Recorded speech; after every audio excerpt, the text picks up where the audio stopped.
Olá, pessoal, boa noite. Aqui é o canal Pensando Direito. Eu sou o professor Fernando Peixoto e esse é o nosso programa Hora Marcada. Hoje com um tema muito interessante e que a gente precisa debater: violência estatal e o racismo estrutural. E se você ainda não está inscrito no nosso canal, aproveita e faz a sua inscrição. Canal Pensando Direito. Aciona o sininho e fica por dentro de todas as entrevistas e todos os vídeos que nós fazemos aqui semanalmente. Entrevistas às quartas-feiras, segunda e sexta, sempre um vídeo novo que te interessa. Ah, e outra coisa, deixa um comentário, vai dar uma sugestão, algum tema novo, qualquer coisa que você queira que nós gravemos ou que a gente faça entrevista, deixa aqui embaixo. Mas vamos deixar de churumelas e vamos seguir. Meus convidados hoje são Ricardo Martins, meu amigo, ele é especialista em Direito Processual Penal, mestre em Direito, advogado criminalista e professor universitário. Tenho também aqui hoje a honra de receber o Gilmar Alves Oliveira, ele que ingressou como soldado na Polícia Militar do Estado de São Paulo, hoje ele é capitão. Durante 22 anos de sua carreira, atuou na cidade de Osasco, em funções operacionais e de gestão pública. Além disso, ele é mestre em Direitos Humanos, lá do Centro Universitário FIEO, e também professor universitário. Meus amigos, boa noite. Boa noite, Ricardo. Boa noite, Fernando. Boa noite, Gilmar. É um prazer, uma honra muito grande participar desse debate com vocês. Eu tenho certeza que será muito proveitoso e é o que você falou, Fernando. É um problema delicado, mas é um problema que tem que ser enfrentado. Com certeza. Boa noite, meu caro capitão Gilmar. Seja bem-vindo. Boa noite. Esse convite aí partiu de um entendimento entre o professor Ricardo e eu, né? E soubemos que o professor Fernando Peixoto aí tinha um programa maravilhoso onde a gente poderia expor nossas ideias, e aí tudo se combinou e estamos aqui. Então é uma honra imensa, né, estar com os senhores aí. Professor Ricardo, já conheço aí do meio acadêmico, né? Já tivemos oportunidade de ministrar aula na mesma faculdade, e quanto ao professor Fernando, um prazer enorme aí conhecê-lo. Opa, o prazer é todo nosso. Mas, meus amigos, hoje o nosso tema é um tanto quanto delicado, né? Ultimamente, a gente tem falado muito sobre violência policial, racismo, muitas questões que não sei se estão explodindo em razão de pandemia, eu não sei se são coisas que já vêm há muito tempo, e é isso que eu quero saber de vocês. Mas eu queria já saber do Ricardo. O que é o racismo estrutural, Ricardo? Complicado, né, professor Fernando? Mas vamos lá. O que é o racismo estrutural? O racismo estrutural é aquele racismo que já está enraizado, já está firmado nas instituições, na sociedade, nos órgãos, de uma forma que ele parece que não existe, mas ele já afeta a sociedade de uma forma que ele acaba excluindo uma determinada parcela da sociedade, né? E traz consequências graves para aquelas pessoas que são excluídas, aquelas pessoas que são vítimas do racismo. Então, o racismo estrutural é aquele racismo que está enraizado nas instituições, na sociedade de uma forma geral. Certo. Então, seria mais ou menos uma ideia de que o pobre, o negro, estas pessoas, diante dessa sua explicação, estas pessoas seriam criminosas.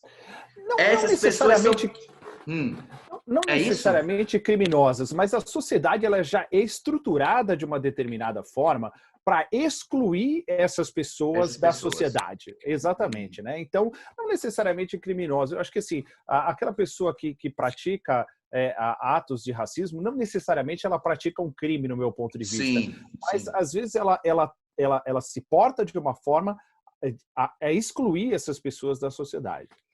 É uma ideia equivocada sobre determinados grupos.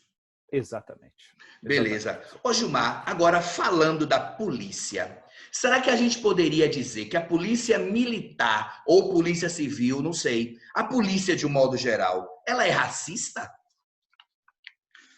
Bom, eu também me filio à mesma corrente do professor Ricardo Martins e entendo que no Brasil há um racismo estrutural, ok? E é inseparável a gente entender que há um racismo estrutural e entender que uma corporação, né, por si só, de forma isolada, ela é racista. Na Sim. verdade, isso é muito maior do que a polícia ser racista, né? Então, Uhum. se você me perguntar, pode ocorrer ou já ocorreu, né, atos de racismo no exercício do trabalho policial? A minha resposta para você vai ser sim, ok? Uhum. Agora, se a pergunta ela for, a instituição ela é totalmente racista, eu poderia dizer que não só as polícias, não só a segurança pública, como qualquer outro órgão, Uhum. pode estar em algum momento a serviço desse racismo estrutural, né? Tá.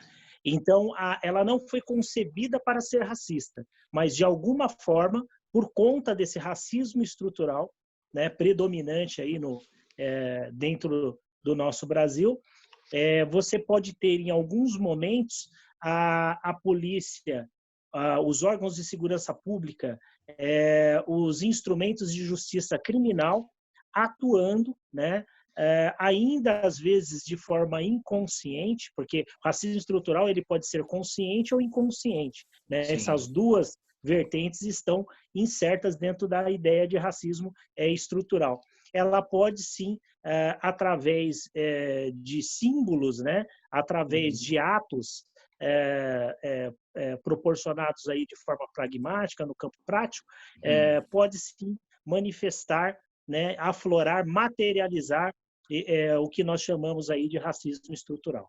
Então, assim, pelo que você fala, então leva-nos a entender o seguinte: a instituição polícia, ela não é racista, mas talvez algumas atitudes de alguns agentes, em razão desse racismo estrutural, que já é inerente à nossa condição, talvez isso seja afirmativo. E é muito interessante observar que existe um outro ponto também, que é muito mais complexo do que esse que eu acabei de abordar.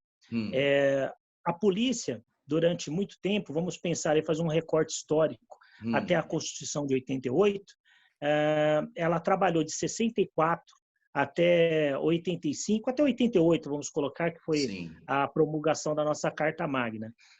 Trabalhou praticamente em prol do Estado e não do cidadão, né? Então, ela foi o Estado se apoderou, né, de todos os órgãos de polícia, seja polícia militar, polícia civil, polícia federal, para que ela servisse, né, para os ideários, né, do Estado naquele momento histórico. Aqui eu não sim, estou tecendo crítica, até porque o assunto não é esse, né? sim.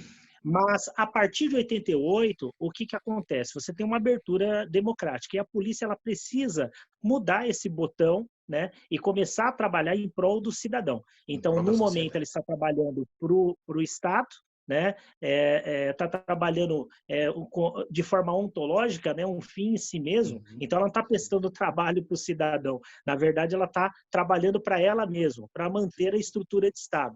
Ok? Certo. E a partir de 88 ela tem que mudar isso para se adequar à nova ordem constitucional.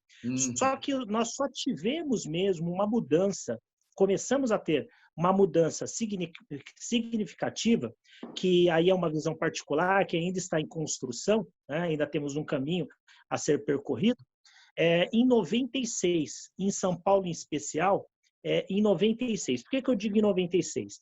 Eu estou na Polícia Militar há 28 anos, Fernando. E eu vou completar, aliás, 28 anos em outubro desse ano. E eu entrei na Uhum. polícia em 92, que foi quando aconteceu o evento do Carandiru. Eu tô para dizer para você que o evento do Carandiru ele não impactou tanto as polícias militares como impactou o caso da favela naval, que ocorreu em 96. Eu fiz parte da polícia antes Favela Naval e após Favela Naval. Eu sou professor de Direitos Humanos nas academias da Polícia Militar, de formação de soldados, sargento e oficiais. E eu sempre traço esse paralelo e esse eixo de discussão com os meus alunos militares a respeito desse corte histórico que tem em todos os órgãos de segurança pública, em especial da Polícia Militar. Então, o que acontece? A partir de 96, né, com o caso da Favela Naval, você tem uma tentativa real, né, e materializada e, de certa forma, até eficaz, de aproximação com o cidadão. Com a criação das bases comunitárias, foi trazido para o Brasil o conceito de polícia comunitária, né, e dessa aproximação com o cidadão. E o exemplo muito bem sucedido do Jardim Ângela, né, em 96, 97, que chegou a ranquear aí, né, nos mapas da ONU, nos mapas mundiais, como o local mais violento do mundo. E a intervenção naquela época pela Polícia Militar, com a instituição da base comunitária do Jardim Ângela, e retirando aquele viés de ethos guerreiro, né, que tinha naquela comunidade, e passando a ter uma aproximação, houve uma diminuição drástica e Jardim Ângela saiu dos mapas. Agora ocorre o quê? Em tempos atuais, até para não me estender, estamos percebendo aí um afastamento, seja por meios, seja por essa polarização ideológica dos princípios de polícia comunitária. Né? Mas a gente vai falar sobre a polícia comunitária já. Não adiante ainda a surpresa para o público. Segura um pouquinho. Tá bom? Tá bom. Então vamos prosseguir. Ô, meu amigo Ricardo, ultimamente nós temos visto muitos eventos acontecendo, não só no mundo, fora do Brasil, né? Como aqui dentro do Brasil, onde determinados policiais agridem pessoas negras, sufocam. Agora mesmo no mês de julho teve uma situação bem interessante, né? No mês passado, onde um policial, em uma atuação, dizendo ele no seu boletim de ocorrência que aquilo aconteceu em razão dele ter sido atacado pela comerciante, colocou o pé no pescoço daquela cidadã e quase a mata, deixando ela sufocada. Isso que vem acontecendo, essas agressões que vem aumentando cada dia mais, como é que você vê esse fato? É decorrência desse racismo estrutural, você acha?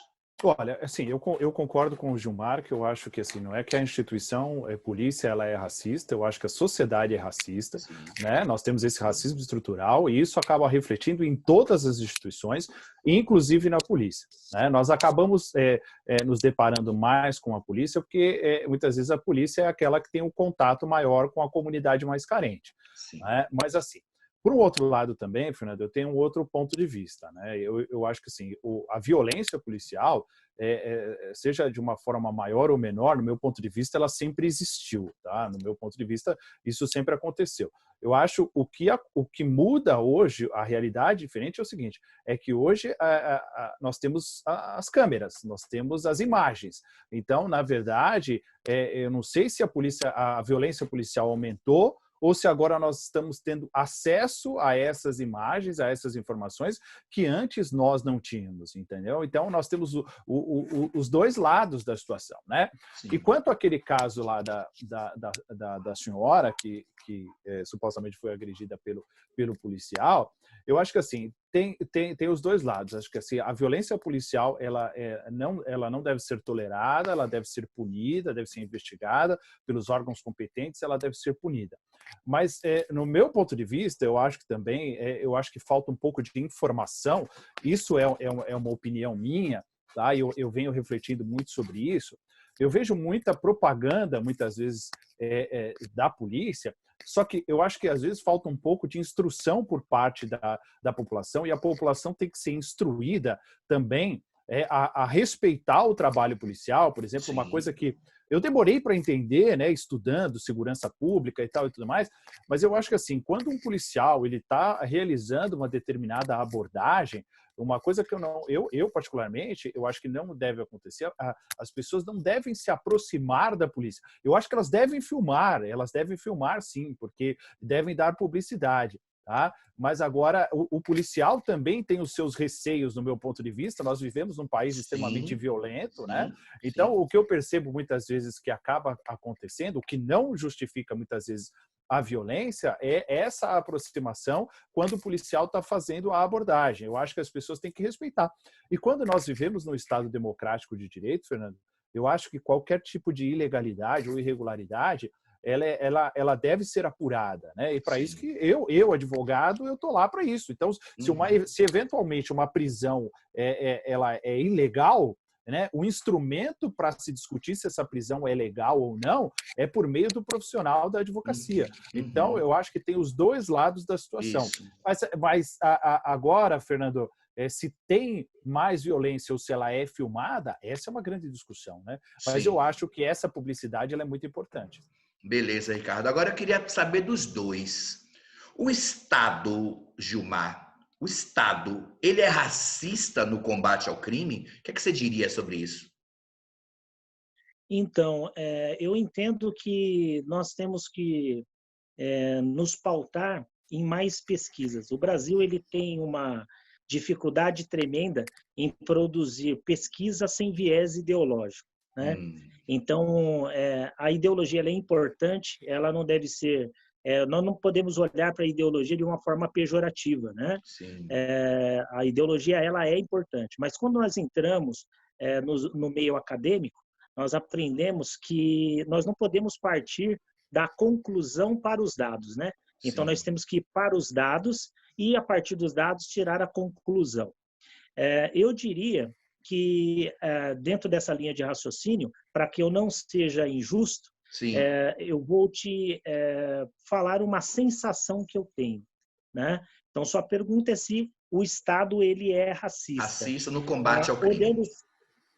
Se nós olharmos sobre o ponto de vista numérico, é inegável, né? É inegável que um encarceramento dentro do Brasil ele atinge muito mais a população negra, certo? E pobre. Isso é inegável. Todavia, esses dados eles têm que ser cruzados, né, com informações ligadas à pobreza, né? E aí nós descobrimos uma coisa interessante. E aí fica uma hipótese a ser pesquisada e evidente desprovida de viés ideológico. O encarceramento em massa ele ocorre por causa da cor da pele ou por causa da condição econômica que é muito baixa e acaba entrando misturando com o critério cor de pele, porque é sabido que no Brasil nós temos aí pelo menos nas últimas pesquisas do IBGE, né, nós temos uma média de 52, 51 a 53, uma população flutuante de pretos e pardos no Brasil, né? Então, fica um pouco estranho você olhar para a população carcerária e verificar números astronômicos, sendo que nós temos metade e metade. Agora, quando você olha essa mesma pesquisa do IBGE, você verifica que da população que está abaixo da linha da pobreza, nós temos aí um corte de aproximadamente 92% são pretos e pardos, então nós começamos a achar um ponto de encontro entre o fato de ser preto, certo? E o fato de ser pobre. E aí sim eu vejo uma violência de Estado. Por quê? O combate dessa pobreza, seja pelo viés da hipossuficiência, ou seja pelo viés de criar políticas públicas voltadas para a comunidade negra, poderia aí impactar de forma importante nesses números, né? E aí, para finalizar, nós temos também uma grande concentração, porque nós não podemos falar que o fato do cara ser pobre, ele foi para a criminalidade. Isso soa até de forma racista, se você falar, né? De forma aí muito seca, sem fazer uma análise aí mais aprofundada. Até mesmo porque, se você fizer um recorte dos crimes financeiros, né? Dos crimes de corrupção, dos crimes contra a administração pública, você vai verificar que a esmagadora maioria da população carcerária é branca. né? Então, sim. na verdade, o fenômeno ele tem que ser estudado de uma forma bastante ampla, de forma Aí, objetiva, olhando sobre o ponto de vista da hipossuficiência e de enviar essas comunidades negras, né, para os cantos periféricos sem criar políticas públicas sim. eficientes de inclusão, sim, o Estado ele é racista sob esse ponto de vista. Beleza. E você, Ricardo, o que é que você acha? É racista mesmo? Dando continuidade à fala do Gilmar, no meu ponto de vista, eu acho que uma coisa é consequência da outra. Eu acho que a partir do Sim. momento que o negro é excluído da sociedade, então automaticamente eu vou, né, impulsionar o negro para a criminalidade. Lógico, nós temos que fazer um recorte. Isso é muito importante porque o Gilmar Sim. falou. Mas Sim. qual crime? Qual crime?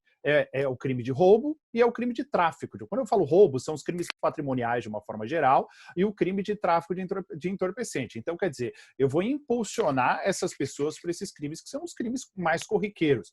Né? 80% a 85% dos crimes que são julgados diariamente é roubo e tráfico de uma forma geral. Né? Agora, é isso. Se eu pegar outros crimes como os crimes de colarinho branco, crimes contra a administração pública, ou até mesmo o crime de homicídio, né, eu vou perceber que o Rio Negro não faz parte dessa estatística. Então, eu Sim. tenho que tomar cuidado quando eu vou fazer a pesquisa, né? Eu tenho que analisar esses dados de uma forma separada. Mas como foi o Silvio de Almeida falou no Roda Viva, na última reportagem, assim, se o negro não fizer parte da sociedade, não fizer parte desse processo democrático, é natural que isso aconteça. Então, enquanto o Estado não tomar atitudes para incluir o negro na sociedade, para ele participar desse processo democrático, uma coisa vai ser reflexo da outra. E aí Sim. o Estado acaba sendo um Estado racista, no meu ponto de vista.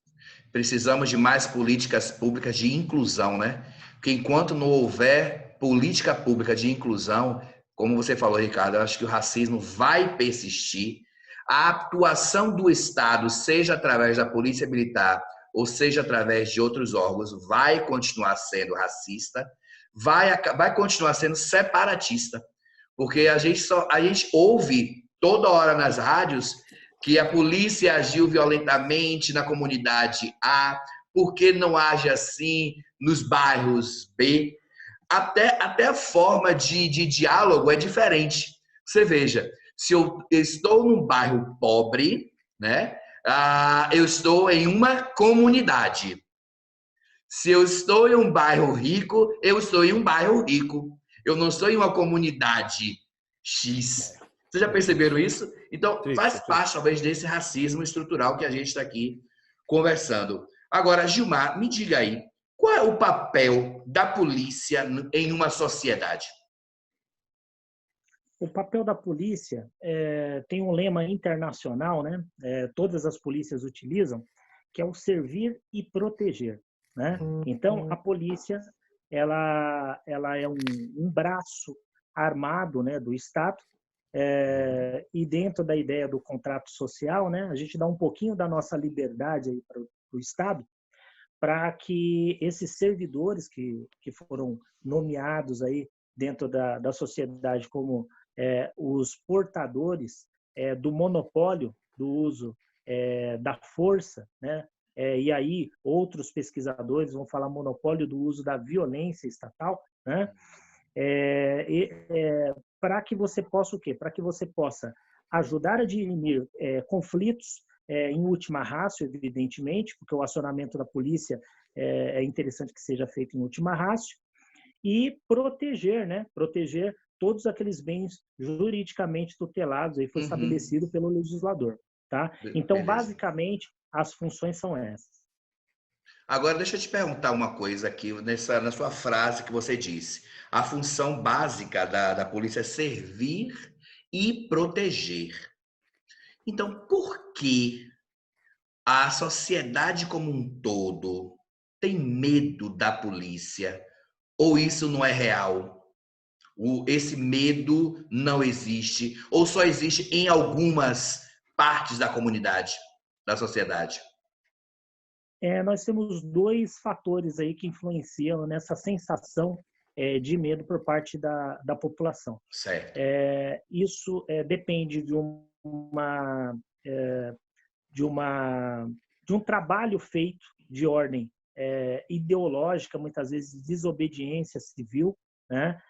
E essa parte é a parte ruim, né, da militância, né?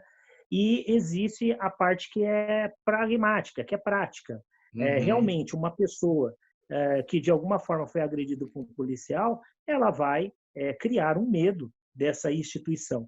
E a possibilidade dela passar para outras pessoas essa sensação ou essa experiência que ela teve é muito grande, né? Então, eu diria que é um misto desses dois vieses, né? O trabalho, por exemplo, tem gente que nunca foi abordado por uma viatura, mas morre de medo da polícia. Sim, Por quê? Porque ele já foi trabalhado a ter medo da polícia. Até um tempo atrás, eu acho que nós somos contemporâneos, né? Nós somos da velha guarda, e era muito comum os pais, né? Quando o filho estava chorando, fazendo birra, né? E isso é uma questão cultural, ele olhar uma viatura e falar assim, ó, se você não parar de chorar, eu vou falar para o policial te prender. Então, sim. assim como existe o racismo estrutural, existe também de forma estrutural, muitas vezes, né, a ideia de se criar um perfil violento para a polícia. Né? Sim. Então, nós temos que analisar isso no campo prático. Existem focos onde a população ela é mais vulnerável a atos de violência policial, seja por características daquele local, por exemplo, locais onde tem baile funk, né? Então, existe uma vulnerabilidade maior, né? Locais mais afastados, sem aparelhos estatais, então existe sim uma vulnerabilidade. Nesse local, só para encerrar, né? É comum que você tenha uma sensação maior de medo das ações da polícia. Tá? Eu achei bem interessante essa sua colocação, porque realmente a gente é criado para ver a polícia como alguém agressivo, como alguém que vai chegar armado, tem até aquela sensação de carro parando, é um filme. O carro parando, as portas abrindo, os policiais saindo, todos agressivos. Essa é a nossa educação, muitas vezes, né? Como você falou, o pai fala, se você não parar de chorar, eu vou falar para a polícia vai te levar preso, ou você vai ficar preso. Então, essa é uma ideia que talvez a gente precise desconstruir, porque a polícia também tem a sua função pacificadora, né, Gilmar? Eu lembrei de uma coisa agora, se me permite, só para concluir, Claro. eu vou ser breve, mas a tua fala me remeteu, eu estou até arrepiado aqui pelo que você falou. Eu trabalhava na rua aqui, eu estava na periferia de Osasco, o Ricardo conhece Osasco, eu estava na zona norte de Osasco. Eu também conheço Osasco, já comi cachorro-quente em Osasco. Conhece bem? Que bom. Cachorro-quente daqui é maravilhoso. É Estou até com famoso. saudade dele. E aí, o que acontece? Eu estava trabalhando à noite na Zona Norte, no Jardim Baronesa, e eu abordei um rapazinho, né? O rapazinho estava meio desconfiado, olhando muito para trás. Estava uma noite de calor, ele estava com uma blusa, então eu imaginei que ele pudesse ter alguma arma embaixo dessa blusa, né? Então foi esse fundamento de suspeita que fez com que ele fosse abordado. E era um local, era mais ou menos umas 2 horas da manhã, e o local era um local um pouquinho complicado em índices de violência. E ao fazer a abordagem desse menino, eu que fui fazer a busca pessoal nele, e eu percebi que ele urinou nas calças, né? Ele Medo, né? urinou Um nas calças. susto, né? O medo, o medo que ele tinha. Eu parei a abordagem na hora, comecei a conversar com ele, levei até um local onde ele não ficasse exposto na rua, e ele estava muito nervoso, né? E naquele momento, confesso para você, eu me senti mal. Eu não cometi nenhum ato de violência com ele, mas eu me senti mal por entender que foi trabalhado nele, talvez por alguma experiência anterior ou pela forma que ele teve de formação, né? De que poderia haver aí algum ato de violência. O que eu fiz? Eu coloquei ele dentro da viatura, né? Conversei com ele com calma, o acalmei, né? Estava muito nervoso, estava falando gaguejando, tudo. Verificamos antecedentes, não tinha nenhum antecedente, era o nervosismo da própria abordagem. Eu coloquei ele na viatura, levei até a companhia, né? Eu tinha meu armário lá, então tinha um chuveiro. Eu falei para ele, eu vou levar você até a sua casa, cara, que não tem como você chegar desse jeito na sua casa.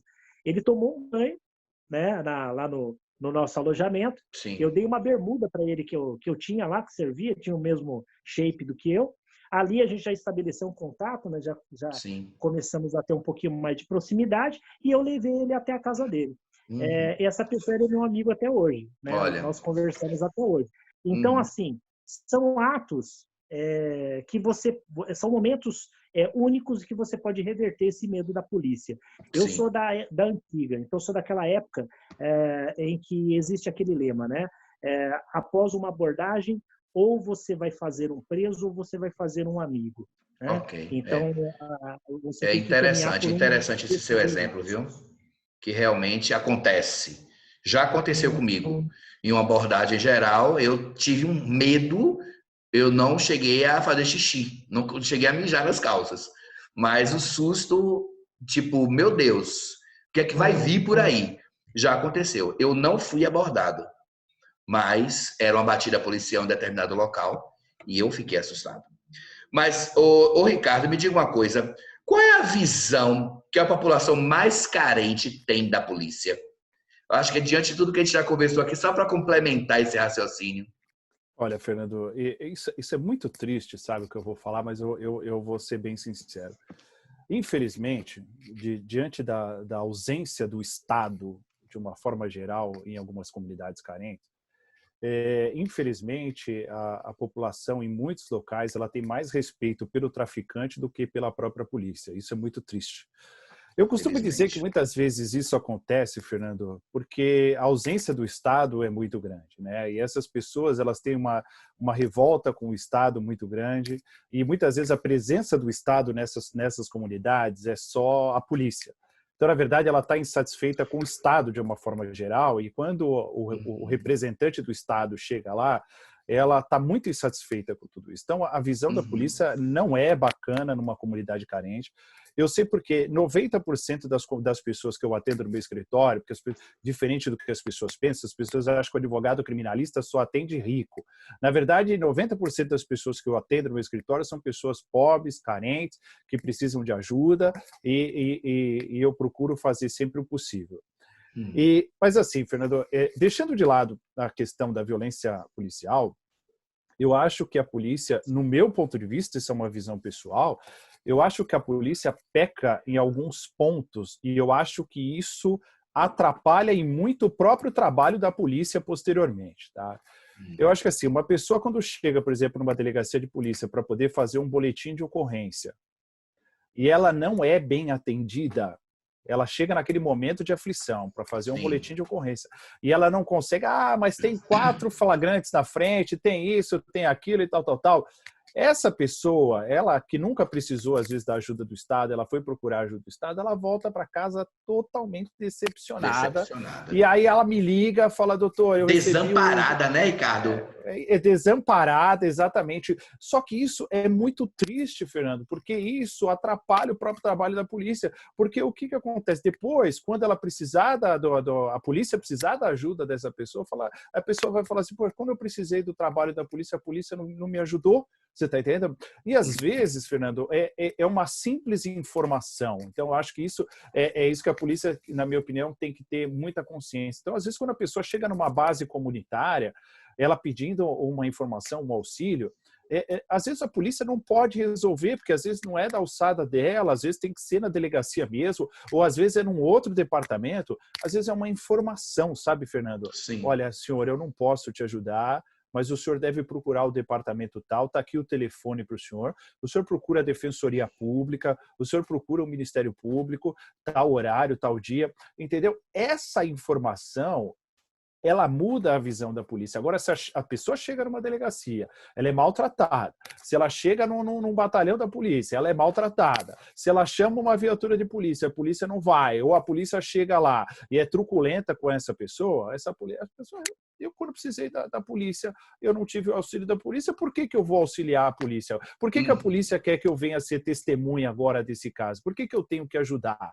Né? Porque assim, quando eu passei dificuldade, o traficante veio aqui e comprou o remédio para o meu filho. Agora, quando eu precisei do Estado, o Estado não estava aqui presente. Virou as costas. Então, virou as costas. Então, é muito triste. Então, eu acho que as coisas têm que mudar. né? Eu acho que a polícia tem que ver o seu papel, mudar essa postura, né? Eu acho que em determinados momentos ela tem que ser mais incisiva. Nós vivemos num país violento, mas nem sempre. Sim. Eu não posso jogar Sim. todo mundo no mesmo cesto. Se eu jogar todo mundo no mesmo cesto, fica complicado, né? Sim. E aí o que acontece? A sociedade faz a mesma coisa. E ela joga todo Sim. policial no mesmo cesto. Ela acha que todo mundo se porta da mesma forma. Uhum. Então é muito complicado, mas infelizmente eu que tenho contato direto com essas pessoas que buscam o trabalho da polícia e não têm, é muito triste. Elas se decepcionam muito com o trabalho da polícia.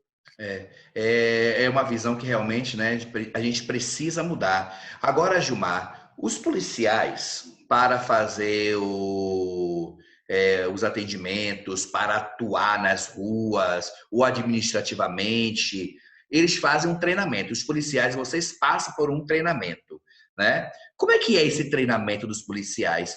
Por exemplo, imaginemos que eu sou um policial e tenho sei lá, um problema de depressão, eu tenho algum estresse emocional, eu posso sair armado nas ruas?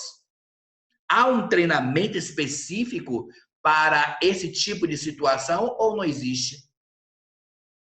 Então, no que se refere ao treinamento, né? Então, nós temos aí, pelo que eu entendi da pergunta, eu tenho a seleção e tenho o treinamento, né? Então, no que se Sim. refere à seleção, ao ingressar na polícia, você tem uma bateria de testes que envolvem aí testes psicológicos, Sim. psicotécnicos, inclusive o maior número de reprovações é exatamente no teste psicológico e psicotécnico. Tenho vários amigos que prestaram 7, 8 vezes o concurso e sempre reprovam no psicológico, no psicotécnico, mas é uma verdade também que quem já fez um teste de ordem psicológica e psicotécnica sabe que vai muito do momento em que você faz esse teste, né? E essa situação de rigidez mental pode ser que ela tenha uma deteriorização ao longo do tempo, ok? E isso que justifica um grande número um dos maiores índices de suicídio dentro das profissões dentro da profissão policial, da profissão de segurança pública.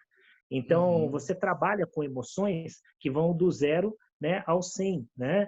Então, Sim. você pode, por exemplo, num turno de 12 horas, né, fazendo um contraponto no que o professor Ricardo muito bem disse, né, a respeito da percepção que a população tem do policial, muitas vezes o único aparelho de Estado que a população tem é a polícia. Sim. E não é incomum que nós façamos, por exemplo, partos no interior da favela. Né? Sim. E quando isso acontece, por exemplo, eu tenho um menino que ele tem o meu nome, porque fui eu que fiz o parto dele. Então a mãe deu em homenagem, né? Ela fez essa maldade para ele, coitado, né? Então ela deu o meu nome para ele em forma de homenagem, né?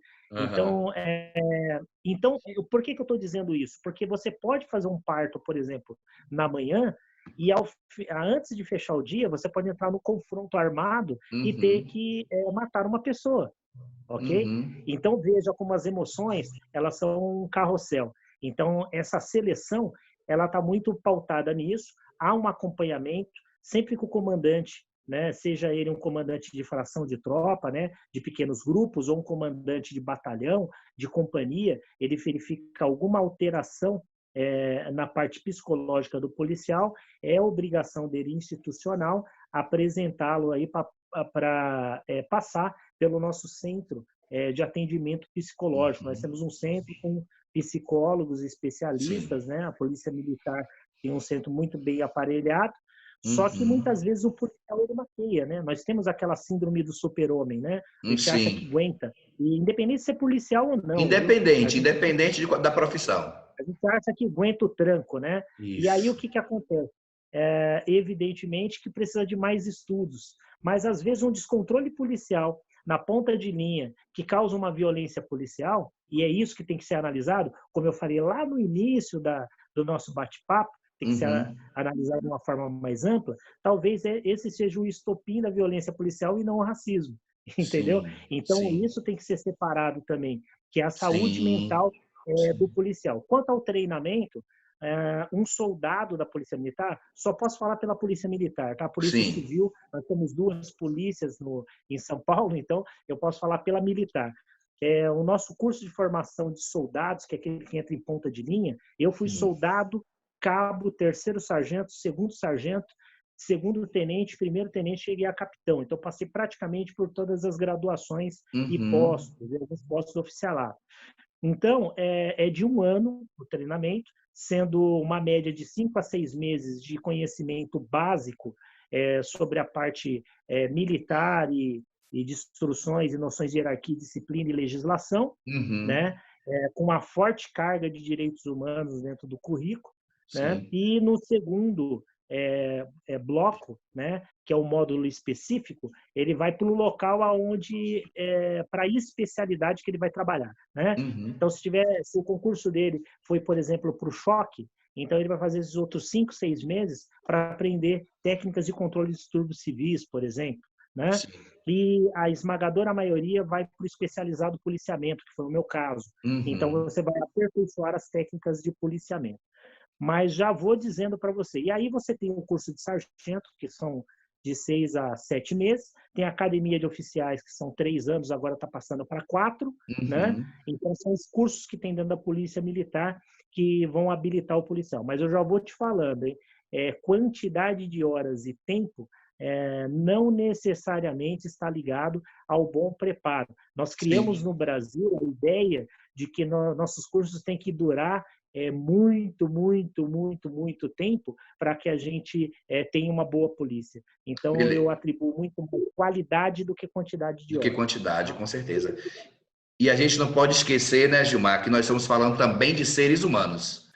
Os policiais também que atuam são seres humanos e têm lá seus problemas, têm seus estresses, por isso a importância do treinamento, né? Como você está falando. Agora, mesmo sendo treinados, nós vemos e continuamos assistindo ainda vários momentos de violência policial. Como é que eu distingo uma ação policial de uma violência policial? Porque muitas vezes algumas abordagens, os policiais dizem que aquela atuação foi necessária. Então, como é que a população, a gente pode distinguir a violência policial de uma ação policial? O nosso Código de Processo Penal, né, ele se atém à parte formal. Então, lá no artigo 244, né, ele fala sobre a busca pessoal, né? Então, ele trabalha dentro da ideia da fundada suspeita. E você tem lá o artigo 78, CTN, que fala sobre o poder de polícia, tem outras legislações, mas decididamente, nenhuma legislação diz como você deve fazer uma abordagem. E, por conta disso, a Polícia Militar, lá por volta de 2010, mais ou menos, ela começou a criar os procedimentos operacionais padrão. São protocolos que devem ser seguidos pelos policiais, são recomendações, por quê? Porque é impossível você fazer um protocolo para todo tipo de ocorrência, porque elas são diferentes. Eu faço um protocolo para abordagem de veículo. Se eu estiver numa rua reta, é um tipo de abordagem. Se o carro parar de lado, já mudou. Se for Deixa eu te interromper uma coisa, Gilmar. Deixa eu só te interromper. Se você falou essa questão do protocolo, como o nosso programa ele é ouvido por várias pessoas de outros estados, esse protocolo que você fala é o protocolo da polícia como um todo ou cada estado tem um protocolo? Não, ocorre da seguinte forma. Por conta de uma escolha do legislador constitucional, nós temos aí a autonomia, né, dos entes federativos. Então, cada estado ele pode organizar, ele vai ter que ter polícia militar, não pode fazer uma polícia civil, por exemplo, toda civil, ele vai ter uma polícia judiciária e uma polícia militar no seu estado. Mas, no que se refere à parte de protocolos policiais, que no direito administrativo a gente chamaria de autoexecutoriedade, né, que é a possibilidade aí de você executar os atos da administração pública dentro da ideia da conveniência e oportunidade, cada estado ele tem autonomia, através dos seus comandantes gerais e da sua Secretaria de Segurança Pública, de criar seus próprios protocolos. Posso afirmar que a Polícia Militar de São Paulo ela foi a pioneira na criação desses protocolos. Tem alguns estados que têm, tem outros que não têm protocolos muito bem definidos. Sim. Então, eles trabalham dentro da ideia mesmo dos usos e costumes policiais. Mas Sim. nós temos nossos manuais e nossos protocolos. Então, dentro desses protocolos, e aí nós vamos direto à resposta da pergunta, como definir um ato policial de uma violência policial? Não vou ficar aqui ensinando o protocolo, porque vai ser cansativo. Sim. Mas o que eu Não posso é o dizer, objetivo. todos os protocolos eles são unânimes em passar a seguinte mensagem para o policial e treinamento para o policial. A partir do momento em que o seu opositor, aquele que veio te agredir, não lhe oferece mais resistência, ele tem que ser de imediato, né, algemado dentro dos protocolos legais e apresentado à autoridade, ok? Então, cessou-se a injusta agressão, né?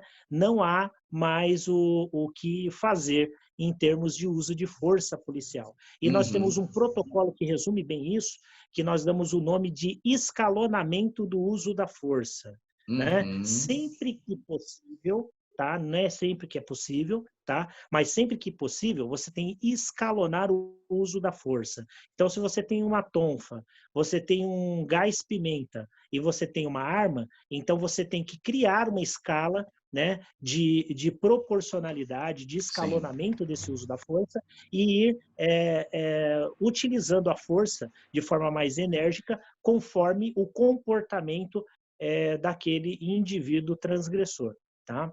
Então, passou disso, está fugindo disso, é abuso, tá? Beleza, beleza. Ricardo, qual seria uma sugestão que você daria para a gente que está aqui escutando, para as pessoas que estão escutando o nosso programa, para diminuir a violência policial? Olha, na verdade é complexa essa pergunta. Eu tenho uma visão, né, de fora. Eu sou filho de policial civil e neto de policial militar. E eu ovelha desgarrada, sou advogado criminalista. Então, eu acho que é difícil responder de pronto essa pergunta. Mas assim, eu acho que no que se refere ao treinamento dos policiais de uma forma geral, eu acho que esse treinamento deveria ser mais aberto, com participação de outros órgãos, como, por exemplo, a OAB, como a Defensoria Pública, né, o Ministério Público. Mas o que eu quero dizer é o seguinte, não é um promotor, não é um juiz escolhido pela Polícia Militar para ir dar aula na academia de polícia. Eu acho que esse profissional que vai ser convocado, né, que vai ser selecionado, na verdade, quem tem que selecionar é a própria instituição, é a OAB que tem que selecionar o profissional, né? É a magistratura, é o Ministério Público que tem que selecionar, porque senão você acaba pegando profissionais para dar aula nessas academias, que são profissionais apenas que têm o pensamento igual o que a polícia tradicional já utiliza. E eu acho que quem perde com isso é a própria polícia, né? Porque eu acho que, por exemplo, por que não um advogado criminalista militante não dar aula na academia de polícia, por exemplo? Porque muitas vezes o que eu percebo é que alguns policiais, por exemplo, enxergam o advogado como um inimigo do trabalho dele, um inimigo da sociedade. Não, é totalmente diferente. Eu, quando chego numa delegacia de polícia, eu não chego lá para atrapalhar o trabalho da polícia. Eu chego lá para acompanhar a prisão em flagrante. A prisão foi realizada de forma regular, a polícia agiu dentro dos limites legais. O meu trabalho ali é um trabalho apenas de acompanhamento. Então, eu acho que as coisas têm que mudar. Eu acho que a polícia tem que evoluir, ela tem que ser mais aberta, ela parar de ver naquele mundo fechado, né? Que eu sou o dono da razão. Eu acho que uma coisa que a polícia brasileira tem que ser mais aberta, também tem que ser sujeita também à crítica Tá? O que eu percebo muitas vezes é que a polícia brasileira, de uma forma geral, ela não aceita a crítica. Então, quando você vai falar alguma coisa, você fala, mas você é o inimigo da polícia, né? Você é o inimigo da sociedade. Não, nós temos que discutir. Eu acho que segurança pública é uma coisa que tem que ser discutida. Isso é muito importante. Nós estamos sendo privados desse debate de segurança pública há muito tempo, porque aquelas pessoas que debatem segurança pública, elas são consideradas como inimigos, defensores de vagabundos. E é uma coisa totalmente diferente. Na verdade, o tema segurança pública ele é muito complexo e ele tem que ser debatido. Eu achei que nos últimos tempos nós iríamos debater segurança pública, mas isso, infelizmente, não está acontecendo.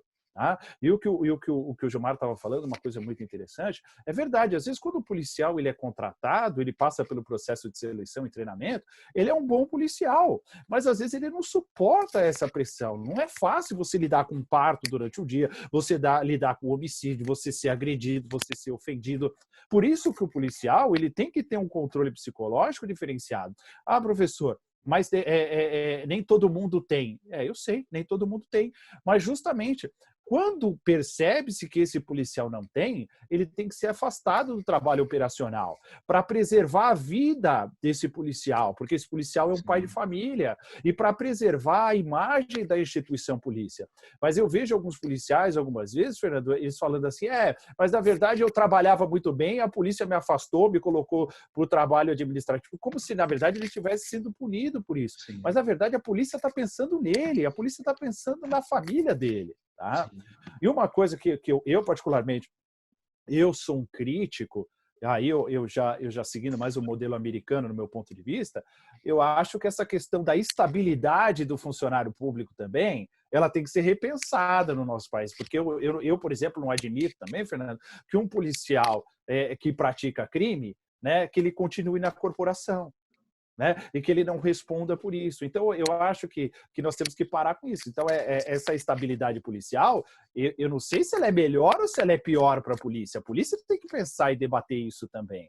Tá? Porque esse corporativismo, ele errou, vou passar a mão na cabeça dele. Mas é a polícia que está pagando o preço disso daí. Então, essa questão da estabilidade policial, ela tem que ser pensada. Então, na minha opinião, um treinamento mais aberto, né? Essa questão do acompanhamento psicológico ele é muito importante. Essa questão da estabilidade policial, que eu acho que, na minha opinião, o mal policial ele não tem que ficar na corporação. O policial corrupto ele não pode ficar na corporação, ele tem que ser excluído da corporação, porque a corrupção policial também ela é um problema que não é debatida e ele é um problema que fomenta muito a violência no nosso país. Né? Só que não pode se tocar na questão da corrupção policial no nosso país. Você tocou na corrupção policial, você passa a ser perseguido, você está errado, você é defensor de vagabundo. Então, não sei. Né? Se nós queremos uma segurança pública melhor, nós temos que debater. E não é debater segurança pública. Eu vejo debater segurança pública só entre policiais. Eu vejo alguns congressos de segurança pública e eles chamam lá delegado federal fulano de tal, delegado estadual fulano de tal, capitão fulano de tal, o coronel fulano de tal. Só que não chama o advogado, não chama o promotor, não chama o juiz, não chama o representante da Defensoria Pública, não chama o representante da comunidade. Da comunidade, de uma associação, né, de bairros lá. Da associação de bairro. Então, vamos discutir segurança pública. Então vamos, mas de forma aberta. Né? Só entre policiais não é adequado. Beleza, olha, são muitas coisas, são muitas perguntas, são muitos debates. E aí, vocês estão gostando do nosso vídeo, do nosso bate-papo? Se tiver alguma dúvida, alguma pergunta, aproveita, deixa aqui no nosso comentário, tá? Porque nossos convidados vão responder numa breve oportunidade. Deixa aqui, vai comentando com a gente que a gente vai repassar para os nossos convidados. Outra coisa, se você que está acompanhando o programa e ainda não está inscrito, faz lá a sua inscrição no nosso canal. E a gente vai prosseguir. Ô, Gilmar, me diga uma coisa. O que é abuso de autoridade? E os policiais que praticam abuso de autoridade, eles são de fato punidos? Bom, o abuso de autoridade é qualquer tipo de conduta, né, proferida e feita por um policial, no caso que o assunto nosso é sobre violência policial, mas pode ser aí um membro do MP, um membro do Judiciário, né? E hoje existe até a possibilidade, com a alteração da legislação que aconteceu em 2019, eu posso ter até uma coautoria com particular no crime de abuso de autoridade, né? Então, ainda tem uma extensão. Então, todo tipo de conduta aí que foge à legalidade, né, no exercício dessa função, desse munus público, eu posso considerar aí um abuso de autoridade. Então, e a lei de abuso de autoridade, ela atrela alguns comportamentos, né? Ela trouxe essa inovação, que é o dolo específico, né? Então, você tem que ter um dolo específico. Não vou discutir aqui, porque não é uma live de direito penal formal, né? Isso, Então, não. a ideia é o quê? Por exemplo, vou citar um exemplo desse dolo específico. No meu ponto de vista, essa legislação ficou muito ruim, né? Ela poderia ter ficado muito melhor. Então, ela deixou uns tipos abertos, né? Por exemplo, dentro de um sentimento pessoal. Então, um agente comete um ato que excede dentro de sentimento pessoal. Então, você deixa muito a critério do judiciário, da análise, né, decidir se aquele indivíduo ele estava motivado por um sentimento pessoal ou não, né? Então, esses termos que são muito abertos, né, eles entram em confronto totalmente com a taxatividade que a gente espera do direito penal. E isso, em alguns momentos, pode servir para encobrir atos de abuso, certo? E em outros casos, ele pode cometer injustiças. Por quê? Porque se eu quiser, por exemplo, demonizar a polícia ou o Ministério Público ou o Judiciário, é só eu dizer, né, como juiz, que esse é um pensamento meu, né? Então, é uma convicção que eu tive que houve um sentimento pessoal, houve alguma coisa no gênero. Então, esse dolo específico, ele cria algum probleminha aí, vai ser muito judicializada essa questão do abuso de autoridade, vão ter muitas questões, nós vamos assistir muito, caso chegarem até o Supremo Tribunal Federal, certo? Certo. Então, dentro desse viés aí que eu entendo esse aspecto do abuso de autoridade, a nova lei de abuso de autoridade. É isso. Beleza. Ricardo, a nossa legislação, ela realmente pune aqueles infratores que atuam com abuso de autoridade? Então, é como o Gilmar falou. Eu acho que assim, essa lei, ela prevê punição administrativa, a punição penal, né? Mas assim, eu acho que essa lei, nós sabemos que essa lei de abuso de autoridade no nosso país, ela não foi aprovada porque estavam pensando efetivamente na sociedade. Ela foi aprovada como uma represália pelos políticos aí, por vários aspectos. Nós poderíamos fazer até uma outra live sobre isso. Então, eu também concordo com o Gilmar no seguinte aspecto, que os tipos penais eles deveriam ser mais fechados, até para poder dar mais segurança, porque o direito penal, né, esse tipo de direito, de tipo penal aberto, ele tira a credibilidade do tipo penal. Na verdade, até se discute a constitucionalidade do tipo penal quando ele é muito aberto. Ele prevê punição, na verdade, o que eu vejo, eu atendo policiais também, algumas vezes no meu escritório, que o policial, quando acontece de filmar ou realmente ter testemunha, o policial ele é punido, né? Eu acho que assim a questão é a seguinte, né?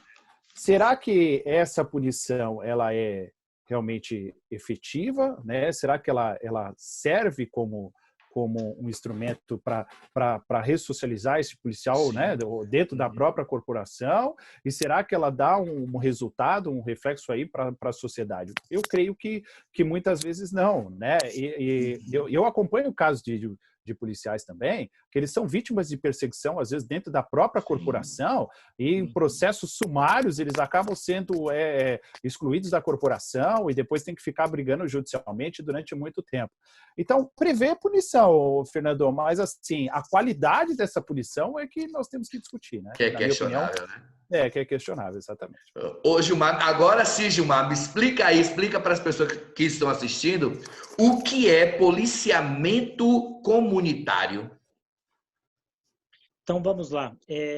Só vou fechar de forma bem breve o que o professor Ricardo falou, que eu acabei me empolgando e não respondi a segunda parte da sua pergunta, se os policiais são punidos ou não, né? Então, hoje, eu posso falar pela Polícia Militar, tá? A Polícia Militar, ela teve aí um decréscimo na quantidade de policiais expulsos e demitidos da corporação. Teve ano que nós chegamos a 460 policiais expulsos no ano, Olha. enquanto só para ter uma ideia da Polícia Militar em números, a Polícia Uhum. Militar tem uma população flutuante aí, né, de 85 mil a 90 mil policiais militares, tá? Então é Uhum. flutuante. A segunda maior polícia militar do Brasil é a Polícia Militar do Rio de Janeiro, ela tem 40 mil. Então veja a diferença de quantidade, tá? Uhum. Então, levando isso em consideração, porque se eu falar aqui o número, eu tô aqui fazendo uma live mais acadêmica, não tô fazendo propaganda, né? Não tô nem fardado, não tô falando pela corporação. Então são 460 policiais teve ano que chegou a ser demitidos, mas no último anuário da Polícia Militar foram 126 policiais militares até outubro de 2019, de janeiro até outubro. Então teve um decréscimo no número de policiais expulsos. Como é do nosso Brasil, existe o contraditório, a ampla defesa, o devido processo legal, e ainda que a corporação ela tente acelerar, ela encara alguns entraves no momento de excluir esse policial que desvia da conduta, tá? Então, a Polícia Certo. Militar tem muita dificuldade. Eu falo isso porque eu trabalhei 8 anos em órgão correcional e presidi muitos processos demissionários, né? E também alguns inquéritos, já fiz flagrante de policial militar por ato de concussão, então a gente sabe o quão é difícil, né? Tem muitos instrumentos, né, para ele poder Uhum. protelar isso, e que fogem à esfera da polícia militar. Então, na verdade, a polícia militar ela instaura muito procedimento para mandar embora, mas ela não consegue concluir por conta das formalidades e instâncias que permitem aí que o indivíduo fique protelando aí esses atos. Então, é um problema Uhum. muito mais grave. Quanto à polícia comunitária, eu vejo ela sempre, isso foi instituído, como eu disse, lá nos idos de 2000, né, de 97, 98, eu acho isso uma verdadeira política pública, né? Porque a boa política pública, ela passa todos os comandos, passa todos os governos, elas continuam. E polícia comunitária, sem dúvida nenhuma, é uma excelente política pública, que ao longo do tempo ela vem tendo uma diminuição de foco por conta até da diminuição da quantidade de policiais militares na corporação. Os concursos têm sido cada vez menores, o número de concursos, o turnover é muito grande, porque Uhum. agora eu vou fazer o outro viés, tá? Se fala muito da polícia militar, por tudo isso que nós estamos discutindo aqui, isso desmotiva um policial militar a fazer igual eu, fechar uma carreira dentro da polícia militar. Então há uma evasão muito grande da polícia militar. O policial presta outros concursos e acaba saindo. Por quê? Porque é muito difícil ser policial militar. Se você Sim. parar para pensar, você não fica na polícia militar. Por quê? Porque é tudo contra você, entendeu? Então, sociedade pressionando, legislação. Você tem legislações a mais do que as que você tem dentro de qualquer cidadão comum, né? Então, eu respondo pelo Uhum. Código Penal Militar, pelo Código de Processo Penal Militar, pelo Código Penal Comum, pelo Código de Processo Penal Comum, pelo regulamento. Então, são muitos atos formais que você pode aí ter responsabilização. Então, por conta disso, está havendo aí uma diminuição, né? No caso desse investimento aí em polícia comunitária, às vezes por falta de homens aí na ponta da linha, porque você precisa Uhum. manter a patrulha para atendimento de ocorrência. Mas, sem dúvida nenhuma, polícia comunitária é uma das melhores políticas públicas, não foi abandonado pela Polícia Militar aqui em São Paulo, né? Mas estamos tendo dificuldades aí no turnover, né? Tá entrando menos pessoas do que saídas na Polícia Militar. Certo. Ricardo, a polícia, ela deve ser desmilitarizada. O que é isso? O que você teria a dizer Olha, sobre isso? olha, Fernando, vamos lá, esse é um tema polêmico e de muita, né, muita discussão. Eu tenho a minha opinião pessoal e eu respeito quem pensa de forma contrária, eu tenho uma visão, pelo menos essa é a minha visão como advogado militando há 18 anos na área criminal. Eu vejo a polícia militar como uma polícia truculenta. Infelizmente, essa é a visão que eu tenho. Então, alguns especialistas em segurança pública, eles dizem que uma polícia de caráter civil, ela seria uma polícia que não seria tão violenta, tão truculenta como a polícia é atualmente. Tá? Essa é uma opinião pessoal. Eu acho que assim, se deve ser desmilitarizado ou não, qual é o melhor modelo de polícia, eu não sei, Fernando, mas eu acho que isso tinha que ser debatido. Nós não deveríamos ser privados deste debate. Do debate. Eu acho que esse é o problema atual, né? Porque assim, eu vejo algumas atitudes de violência tal e tudo mais que aí eu falo, poxa, né, será que esse é o modelo ideal de polícia? Será que não teria que ser uma polícia de caráter civil, como em alguns países também, né, segue, né? Eu sei que tem países que tem polícia militar que funciona muito bem e tem polícias que têm caráter civil e outros países também funcionam muito bem, tá? Então, eu particularmente, eu sou a favor da desmilitarização. Agora, ô Gilmar, me explica aí, explica para as pessoas que estão aqui assistindo, o que é o ciclo completo da polícia ou de polícia? Esse completo de polícia é a possibilidade do policial de ponta de linha ele pegar uma ocorrência e ir até o final. Nós fazemos parte aí do rol não maior do que meia dúzia de países no mundo em que mantém duas polícias, né? Então você tem uma polícia judiciária, que é a polícia civil, e tem a polícia militar, que faz o patrulhamento, que é a polícia fardada, né? Sim. Então, se nós conseguíssemos ter aí o ciclo completo, e aí pode ser para as duas, se você não quiser unificar as polícias, mas você pode ter ciclo completo para as duas, e as duas poderiam patrulhar e também pegar a ocorrência e ir até o final. Só que nós esbarramos em várias questões de legalidade, questões corporativistas, né? O delegado de polícia não quer perder espaço, os oficiais da polícia militar também não querem perder espaço, e nessa briga vai sendo postergado aí o ciclo completo de polícia. Então, minha opinião, né? Se o policial militar ele pode pegar uma ocorrência do início e até o final com essa ocorrência, poxa, quem ganha é a população, quem ganha é a polícia. Nós não teríamos, por exemplo, esse problema que o professor Ricardo citou. Então, o indivíduo ele não precisaria ir até a delegacia. Eu poderia atender a ocorrência na casa dele, dependendo do crime, ele sequer sairia da casa dele. Eu faria todo o registro e faria aí tudo que tem que ser feito sem ele precisar sair da residência dele. Então, há uma discussão muito grande, ela foi deixada de lado por conta da pandemia e de outros assuntos relevantes para o país e o momento aí de crises políticas que vive o país, mas a qualquer momento ela volta à tona. Está criando cada vez mais força, eu creio que sim, num futuro não muito distante, nós teremos o ciclo completo de polícias. Quanto à unificação, acho dificílimo haver uma unificação, né? Quanto à desmilitarização, não sei se é aí que está a solução para a violência policial, tá? Eu digo até para você que tanto faz ser uma polícia militar ou uma polícia civil, porque o que importa, na verdade, é a matéria-prima, né? Então, como o professor Ricardo bem disse, eu pego os carabineiros do Chile, por exemplo, é uma polícia militarizada, é quarta força e faz patrulhamento em todo o território chileno, e ela é de ciclo completo, e é um modelo, né, militar aí para o mundo. Você não ouve muitos problemas ligados à violência policial no Chile. E aí você tem a polícia dos Estados Unidos, que é civil, e tem altos índices de violência policial. Então, eu acho uma discussão meio sem sentido, né? Discutir a desmilitarização sem antes discutir o quê? O preparo, o treinamento e a mudança de consciência e percepção sobre o trabalho da polícia e dos próprios agentes, né? Porque você pode mudar para uma polícia civil, mas se você não mudar o treinamento e não mudar o pensamento, a violência vai continuar, e talvez todos esses dispositivos que eu acabei de falar para você, que são dispositivos fiscalizadores, que só o militar tem, você vai se afastar deles.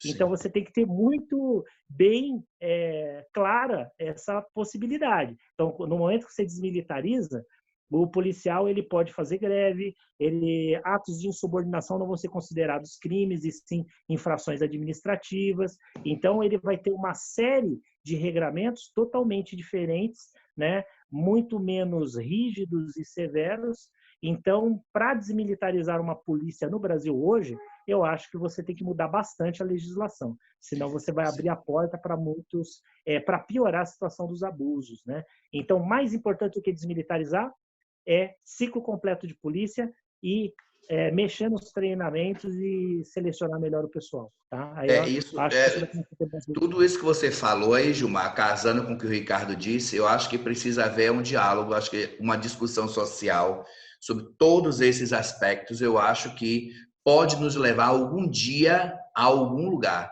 Porque se a sociedade a gente não discutir quais são as necessidades, o que é que está obsoleto, o que é que a gente pode renovar, né? Como o Ricardo até colocou aí naquela questão dos encontros para discutir a segurança pública.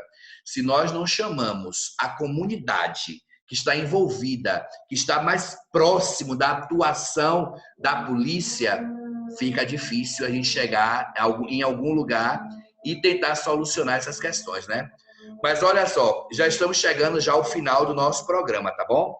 Eu queria ouvir só uma opinião rápida de vocês dois quanto à seguinte pergunta: por que existe hoje na nossa sociedade tanta violência contra negros, comunidade LGBTs e mulheres em nosso país, Ricardo? Então, Fernando, mais uma vez, é complexo isso, né?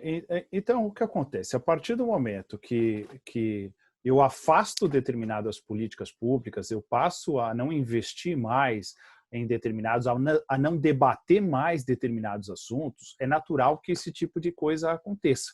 Né? Então, a partir do momento que eu não discuto mais questões LGBT, eu não dou mais a tutela que o indígena realmente merece à luz da Constituição Federal, a partir do momento que eu não enfrento questões raciais, é natural que esse tipo de coisa aconteça.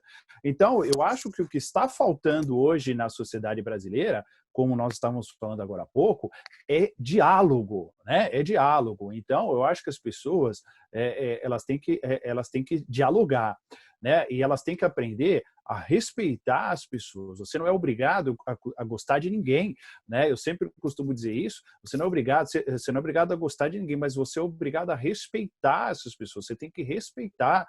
Então, por mais que determinados representantes do Estado não gostem de determinadas pessoas, elas têm que respeitar essas pessoas, tá? Então, isso é muito importante. Mas sem diálogo fica difícil você falar em respeito. Gilmar, por que tanto rancor, Gilmar? Por que as pessoas têm tanto rancor e são tão violentas contra essas pessoas, essas comunidades, negros, LGBTs, mulheres, indígenas, como o Ricardo falou? Por que isso acontece, Gilmar?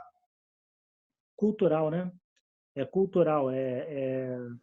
Temos uma matéria-prima, né? Que é um caldo, né? Já começamos aí pela forma de colônia que tivemos lá por volta de 1500, né? Foi uma colônia aí de exploração, né? O brasileiro, né? A formação do povo brasileiro é uma miscigenação aí de negros, índios, né? Portugueses. Então tudo isso cria uma culturas, né? Colocam culturas diferentes dentro do mesmo local e isso gera conflitos, né? Então, se você analisar dados estatísticos do Anuário de Segurança Pública, né, que foi divulgado, você vai verificar que a violência e a percepção dessas questões muito caras para a sociedade, elas têm uma variação quando você analisa dentro de estados, né? Então, estados onde você tem uma única etnia, né? Você tem um fenotípico, né? Então você tem ali um índice menor, né? De conflitos culturais. Mas conforme você vai chegando em localidades onde existe uma mistura muito grande de culturas, então as pessoas elas vão tentando impor as suas culturas uma sobre as outras, né? E aí começa a criar aí os atos de violência contra a comunidade LGBT, contra os negros, né? e também, no caso da mulher em específico, a enraizado. A mulher sempre ficou em segundo plano dentro da história brasileira, né? Então, a mulher foi ganhar o direito ao voto há pouco tempo, né? Hoje nós temos políticas de inclusão da mulher para a mulher poder disputar uma campanha política, né? Então tem que ter uma cota para a mulher. Nós estamos em 2020, gente, tem que ter cota para a mulher poder ter representatividade, tem que ser imposto isso, né? Então isso são sinais de que estamos caminhando, Tivemos um recrudescimento, infelizmente, né? Então, se por um lado toda a população brasileira ela quis dar uma guinada da esquerda para a direita, eu acho que a população ela perdeu um pouquinho a mão, né? E esse recrudescimento ele fez chegar numa coisa que eu sempre falo em sala de aula, seja nas aulas dos institutos militares ou da faculdade, que os extremos eles são muito parecidos. Se eu falar de forma rápida para você, qual o sistema de governo do Stalin e do Hitler? Né? Talvez você tenha um pouco de dificuldade de saber que um é mais alinhado para a área da direita, outro para a esquerda, pela forma, pelo modus operandi que eles atuaram dentro de seus países, né? De forma totalitária, sem respeitar de liberdades individuais. Então, assim, o que nós temos que nos conscientizar? Governos passam, tá? Mas as pessoas ficam. Então, temos que combater o ódio, tá? Em todas as esferas, em todas as classes. Temos sim que dar voz ativa para a comunidade LGBT. Tem que ouvir, como o professor Ricardo bem disse, a população, aquele que está na periferia, certo? Hoje, nós temos, no último anuário, nós temos uma média mais ou menos de 34% de policiais pretos ou pardos dentro da Polícia Militar do Estado de São Paulo, né? E nós tivemos vitimados uma média de 54% de policiais que morreram eram pretos e pardos.